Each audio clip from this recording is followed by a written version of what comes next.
Hello everyone. So today we are going to study endogenetic forces. Endogenetic forces क्या होती हैं वो समझने से पहले हमें जियोमॉर्फिक प्रोसेसेस या जियोमॉर्फिक फोर्सेस के बारे में समझना ज़रूरी है। तो ऐसी फोर्सेस या ऐसी प्रोसेसेस जो अर्थ के सरफेस पे चेंजेस लाती हैं उन्हें जियोमॉर्फिक प्रोसेसेस बोलते हैं। अ, कैसे भी जो अर्थ के सरफेस को चेंज करती हैं उन्हें हम जियोमॉर्फिक प्रोसेसेस या जियोमॉर्फिक फोर्सेस बोलते हैं। ये 2 तरह की होती हैं, एक एंडोजेनेटिक, एक एक्सोजेनेटिक। एंडोजेनेटिक वो फोर्सेस होती हैं जो अर्थ के अंदर ओरिजिनेट होती हैं या अर्थ के अंदर से जो फोर्स लगती है विद इन द अर्थ और ओरिजिनेट इनसाइड द अर्थ, उन्हें हम एंडोजेनेटिक फोर्सेस बोलते हैं। ये 2 तरह से मूवमेंट करती हैं, एक वर्टिकल और एक हॉरिजॉन्टल। अर्थ के अंदर जो एंडोजेनेटिक फोर्सेस होती हैं वो या तो हॉरिजॉन्टल मूवमेंट करती हैं या vertical. On the basis of intensity endogenetic forces को हम 2 टाइप्स में डिवाइड कर सकते हैं। एक तो सडन फोर्सेस और एक डायस्ट्रोपिक फोर्सेस। सडन फोर्सेस क्या होती हैं हम पहले वो समझेंगे। सडन फोर्सेस वो होती हैं जो बहुत क्विकली वर्क करती हैं, जो और ये मैसिव डिस्ट्रक्शन क्रिएट करती हैं अर्थ के सरफेस के ऊपर। अब एंडोजेनेटिक फोर्सेस क्या थी जो अर्थ के अंदर तो ओरिजिनेट होती हैं बट अर्थ के सरफेस पे चेंजेस क्रिएट करती हैं।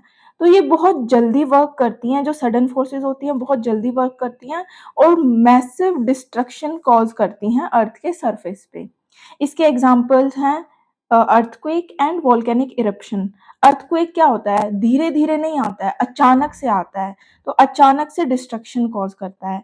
वोल्केनिक इरप्शन भी जो होता है वो धीरे धीरे नहीं आता है, वो भी अचानक से ही इरप्ट होता है वोल्केनो भी। ऑल्दो उसके पीछे की जो प्रोसेसेस होती हैं वो बहुत लंबी होती हैं, जो फोर्सेस लग रही होती हैं अर्थ के सरफेस के अंदर वो बहुत लंबे टाइम से लग रही होती हैं, लेकिन ये जो कॉज होते हैं जो हमें दिखता है अर्थ के ऊपर चेंज वो सडन होता है। ये मोस्टली प्लेट बाउंड्री के ऊपर कॉज होती हैं क्योंकि वहाँ पे जो टेक्टोनिक स्ट्रेस है वो हाई होता है, क्योंकि वहाँ पे शिफ्टिंग चल रही होती है प्लेट्स की, मैग्मा का मूवमेंट होता है, तो इस वजह से ये प्लेट की बाउंड्रीज पे कॉज होती हैं। और ये क्यों अकर होती हैं, due to pressure inside the अर्थ।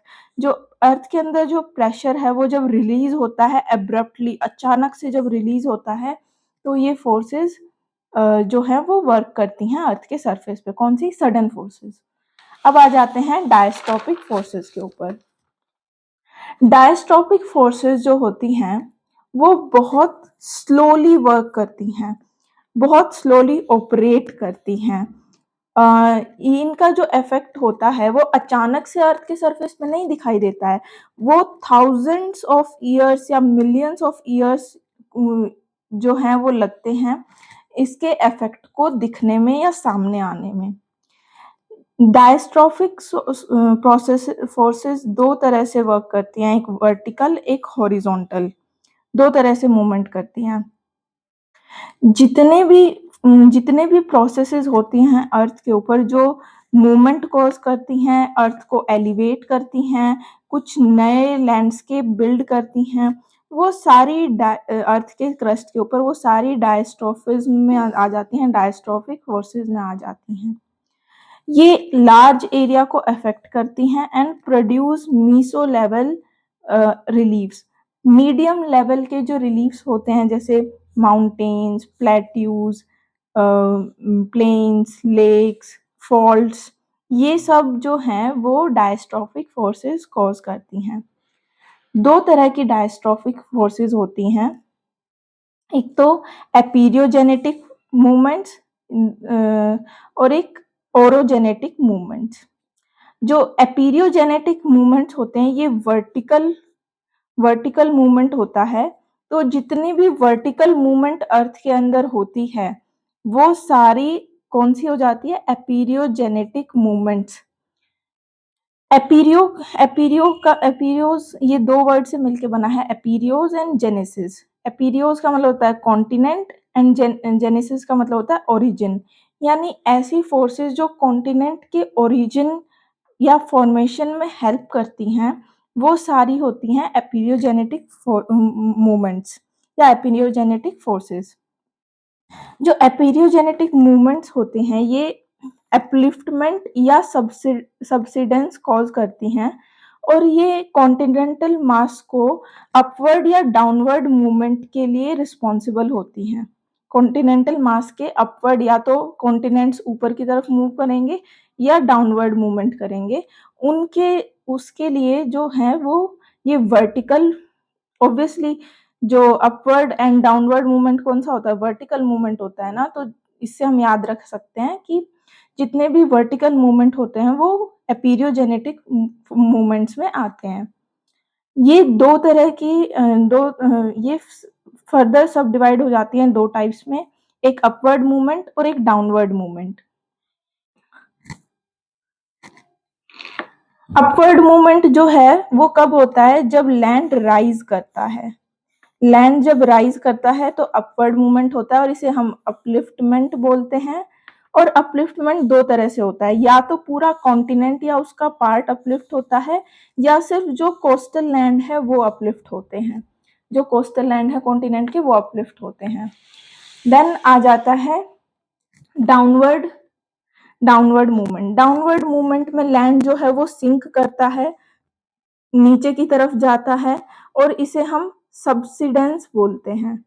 और सब्सिडेंस या डाउनवर्ड मूवमेंट 2 तरह से होता है, या तो सब्सिडेंस ऑफ लैंड एरिया कि लैंड जो कॉन्टिनेंट है उसका सब्सिडेंस हो गया, या subsidence of land area near sea coast, जो कोस्ट है उसके पास के एरिया का सब्सिडेंस हो गया। तो इसे हम सबमर्जेंस बोलते हैं कि जो कई बार हम नहीं बोलते हैं कि ये कोस्टल एरिया जो है वो सी लेवल के राइज करने से डूबने वाला है, तो उसे हम बोलते हैं कि वो सबमर्ज कर जाएगा। तो वैसे ही कुछ एंडोजेनेटिक फोर्सेस जब लगती हैं तो उसकी वजह से जो कोस्ट है वो सबमर्ज कर जाता है, तो उसे हम सबमर्जेंस बोलते हैं। अब डायस्ट्रोपिक फोर्सेस में ही पहला टाइप था, डायस्ट्रोपिक फोर्सेस में पहला टाइप था एपियोजेनेटिक मूवमेंट्स, सेकेंड टाइप है ओरोजेनेटिक मूवमेंट्स। तो अब हम ओरोजेनेटिक मूवमेंट्स पढ़ने वाले हैं। तो ये 2 वर्ड से मिलके बना है ओरोस एंड जेनेसिस।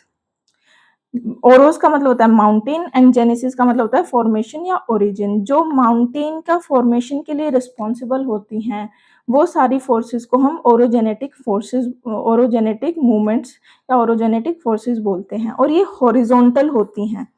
जो एपियोजेनेटिक मूवमेंट्स थी वो वर्टिकल होती थी, या तो ऊपर की तरफ होंगी या नीचे की तरफ मूवमेंट होगी कॉन्टिनेंट की, या और जो ओरोजेनेटिक मूवमेंट है उसमें जो मूवमेंट है कॉन्टिनेंट्स की या फिर लैंड की वो हॉरिजॉन्टली होगी।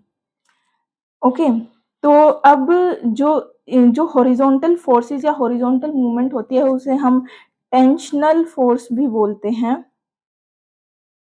और जो ओरोजेनेटिक मूवमेंट्स होती हैं ये 2 तरह से वर्क करती हैं, in opposite direction and towards each other. तो इस बेसिस पे हम उनके मूवमेंट के बेसिस पे इनको 2 तरह से डिवाइड कर सकते हैं ओरोजेनेटिक मूवमेंट्स को, एक तो टेंशनल फोर्सेस में और एक कंप्रेशनल फोर्सेस में। टेंशनल फोर्सेस वो होती हैं जो अपोजिट डायरेक्शन में जो मूवमेंट होती है लैंड की उसे टेंशनल फोर्स बोलते हैं। और कंप्रेशनल फोर्स में फेस टू फेस या टुवर्ड्स ईच अदर जो मूवमेंट होती है लैंड की उसे हम कंप्रेशनल फोर्स बोलते हैं।